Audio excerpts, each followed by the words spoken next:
Здравствуйте, ребята. Саламатсыздар ма, балалар? Это уроки для тех, кто хочет научиться говорить на русском. Бұл сабақтар балалар орысша сөйлеуді үйренгісі келіп жүрген балаларға арналған. Мысалға, бірінші сабағымыз «Как рассказать о себе?» Өзің туралы қалай айтуға болады орыс тілінде. Мы ответим на этом уроке, ответим на несколько вопросов. И какие могут быть примерные ответы на них. Балалар, біз бұл сабағымызда өзімізді қалай таныстыруға болады, немесе қалай басқа адаммен танысуға болады. Біз бірнеше сұраққа жауап береміз бұл сабақта, жауап беріп үйренеміз. Например, первый вопрос. Как тебя зовут? Сенің атың кім, мысалға. И мы отвечаем. Меня зовут Лунара, например. Меня зовут Айдар. Меня зовут Гулем. Меня зовут Айжан. Значит, второй вопрос. Когда ты родился? Или когда ты родилась? Сен қашан туылдың? Бұл жерде балдар орыс тілінде категория рода присутствует в русском языке. Род деген бар, мысалға женского рода, среднего рода и мужского рода. Когда ты родился? Этот вопрос задают мальчикам. Бұл сұрақты ер адамдарға қойылады. Балаларға, ер адамдарға. Когда ты родилась? Этот вопрос задают девочкам. Значит, к женщинам, да, балаларға, ер адамдарға, когда ты родился деген сұрақ қойсақ, ал қыздарға, когда ты родилась деген сұрақ қоямыз. Сен қашан туылдың? Сколько тебе лет? Сен неше жастасың? И мальчики отвечают. Балалар, ұлдар, я родился деп айтады, ал қыздар я родилась, мен туылдым. И плюс число, месяц, год. Например, я родилась 22 декабря 2002 года. Я родилась, например, 17 августа 1971 года. Вот так, значит, каждый называет свой день рождения, месяц и год рождения. Осылай туылған күніңді, айыңды, жылыңды айту керек. Давайте, значит, вы будете отвечать на эти вопросы и научитесь рассказывать о себе. Третий вопрос, үшінші сұрақ. Кто ты по национальности? Сенің ұлтың кім? Где ты родился? Сен қайда туылдың? Где ты живешь сейчас? Мальчики отвечают. Где ты родился деген сұрақ, сен қай жерде туылдың? Где ты живешь сейчас? Сен қазір қай жерде тұрасың? Я казах. Я казашка. Вот, ребята, вы, наверное, догадались, почему казах и казашка, да? Мен қазақпын деп қазақша бірдей қылып айтатын болсақ, ал орыс тілінде ұлдар мен, я казах. Значит, мальчики отвечают я казах, девочки я казашка. Например, я родился или родилась в Кызылординской области, в селе Бесарык Жаңақорғанского района, например, да? Әркім өзінің қай жерде туылғанын айтып үйрену керек. Где ты живешь сейчас? Я живу, например, в Алматинской области, в Карасайском районе, в селе Кемертоған. Ты учишься или работаешь? Сен оқисың ба, әлде жұмыс істейсің ба? Если ты учишься, где ты учишься? Егер оқитын болсаң, қайда оқисың? И если работаешь, где ты работаешь? Оқитын болсаң, қайда оқисың? Жұмыс жасайтын болсаң, қайда жұмыс жасайсың? Кем болып жұмыс жасайсың? Например, школьники могут ответить. Мектепте оқитын оқушы былай жауап береді. Например, я учусь в 5 классе средней школы номер 54 имени Жусупа Кадырова.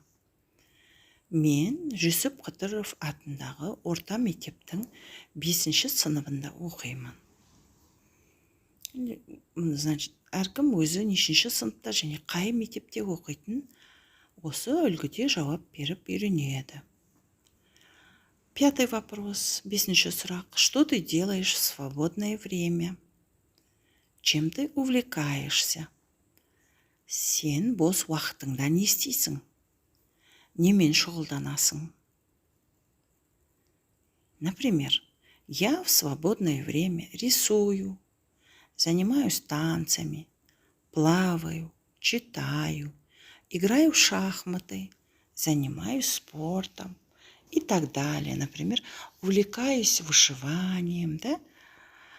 Мен бос уақытымда сурет саламын, бимен шұғылданамын, жүземін, оқимын, шахмат ойнаймын, спортпен шұғылданамын, тігін тоқығанды ұнатамын. Енді әр адамның жаңағы хоббиіне байланысты бос уақытта немен шұғылданатыны әртүрлі. Сондықтан жаңағыдай әркім өзінің жауабын береді. У тебя есть домашние животные? Как их зовут? Сколько им лет? Сенде үй жануарлары бар ма? Как их зовут? Олардың қалай атайсың? Олар неше жаста? Например, у меня есть кошка. Кошку зовут, например, Маруся. Например, ей сколько там, 2 года. Или у меня есть собака. А те, кто, значит, живут в селе, и у них может быть домашнее хозяйство, да? Үйінде жаңағыдай мал шаруашылығы бар балалар болса, олар былай жауап берсе болады, иә? У меня есть там, например, 2 коровы, значит, овцы, значит, в хозяйстве, лошадь, и называют, как их зовут, сколько им лет. Олар неше жаста, мысалға, үйінде сиыр барлар, қойы барлар, жылқысы бар болуы мүмкін, түйесі бар адамдар болуы мүмкін, балалар. Олар соның бәрін атын айтып шығады. Ты любишь путешествовать? Какие страны ты уже посетил или посетила? Какие страны ты хочешь посетить? Сен саяхаттағанды ұнатасың ба? Қандай елдерге бардың? Ал қандай елдерде алдыңғы уақытта болғың келеді? В будущем какие страны ты хочешь посетить? Например, да, я люблю путешествовать. Саяхатты ұнатпайтын бала кемде-кем шығар, иә? Барлығымызға саяхаттаған ұнайды. Я люблю путешествовать. Я, например, побывала в России, на Украине. Значит, в каких странах хочу побывать? Я хочу посетить, например, Европу, Польшу, да, именно в Европе, Германию. Хочу посетить, значит, Арабские Эмираты. Ты изучаешь иностранные языки. Какие языки ты уже хорошо знаешь? Здесь опечатка, ребята, да? Я изучаю. Буква «и» здесь выпала. Я изучаю русский, английский, китайский, французский. Так, и можете перечислить там любой другой язык, который вы знаете. Қандай тілдерді жақсы білесің? Қандай шет тілдерді оқып жатырсың? Например, я изучаю русский, английский, китайский, французский и так далее. Да? Почему ты начала изучать русский язык?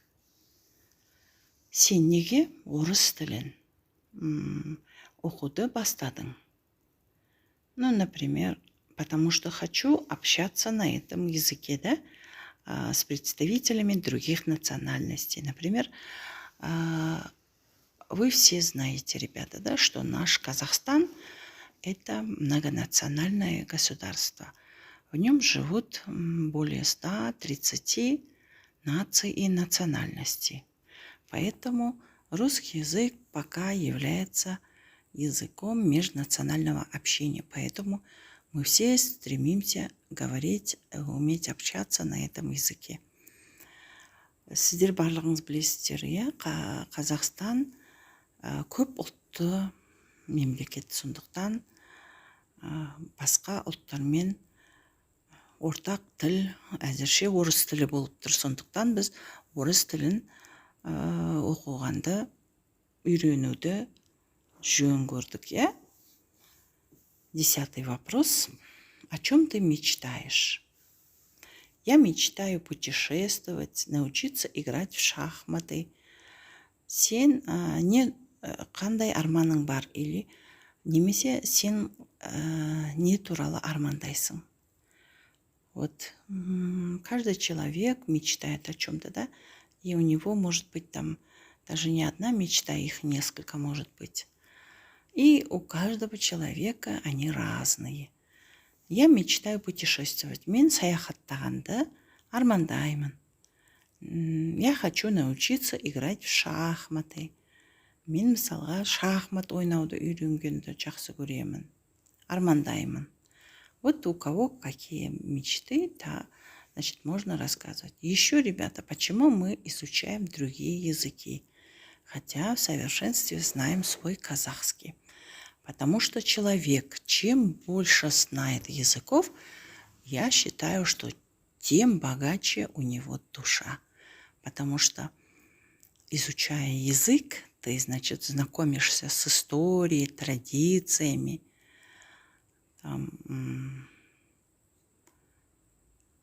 Значит, ты будешь хорошо знать представителей этого языка, да? Поэтому надо стремиться и стараться знать побольше языков. Жеті түрлі білім біл, жеті елдің тілін біл дейді, қазақ халқы. Сондықтан адам қанша тіл білсе, соншалықты ол адамның жаны бай болады. Өйткені тілді үйрену арқылы біз сол халықтың әдет ғұрпын, мәдениетін, тарихын барлығын біліп аламыз. Сондықтан тіл білудің ешқандай зияны жоқ. Көп тіл білген адам өте бай адам деп есептеймін. Балалар, сондықтан орыс тілін білмеймін деп көңілдерің түспесін.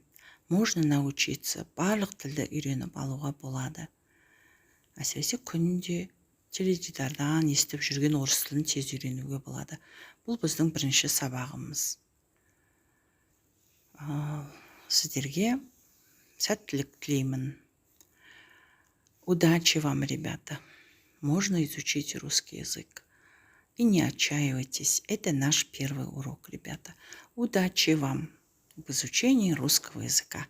До свидания. До следующих встреч.